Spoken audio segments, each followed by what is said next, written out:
കനത്ത മഴയിലും കാറ്റിലും വേങ്ങര കണ്ണമംഗലത്ത് നിലംപൊത്തിയത് 500ഓളം കവുങ്ങുകളും വാഴകളും. കണ്ണമംഗലം വട്ടപ്പൊന്തയിൽ നിർമ്മാണത്തിലിരുന്ന സ്വകാര്യ വ്യക്തിയുടെ മതിലും ഇടിഞ്ഞു വീണു. പഞ്ചായത്ത് പ്രസിഡന്റ് UM ഹംസ അടക്കമുള്ളവർ സ്ഥലം സന്ദർശിച്ചു.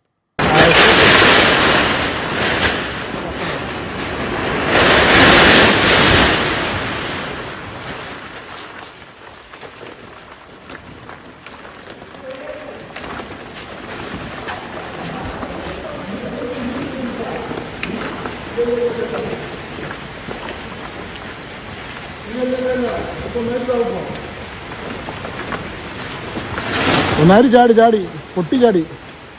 കനത്ത മഴയിലും കാറ്റിലും തിരൂരങ്ങാടി കണ്ണമംഗലം പഞ്ചായത്തിൽ വൻ നാശനഷ്ടം. ശക്തമായ കാറ്റിലും മഴയിലും 500ഓളം കവുങ്ങുകളും നിരവധി വാഴകളും നിലംപൊത്തി. കണ്ണമംഗലം വട്ടപ്പൊന്തയിൽ നിർമ്മാണത്തിലിരിക്കുന്ന സ്വകാര്യ വ്യക്തിയുടെ മതിൽ ഇടിഞ്ഞു വീഴുകയും ചെയ്തു. മേമാട്ടുപാടത്താണ് കവുങ്ങുകൾ ഒന്നാകെ നിലംപൊത്തിയത്. പനക്കൻ സിദ്ദിഖിന്റെ പറമ്പിലെ പനക്കത്ത് ഉസൈൻ ഹാജിയുടെ നിരവധി കവുങ്ങുകളാണ് കാറ്റിലൊന്നാകെ മുറിഞ്ഞു വീണത്.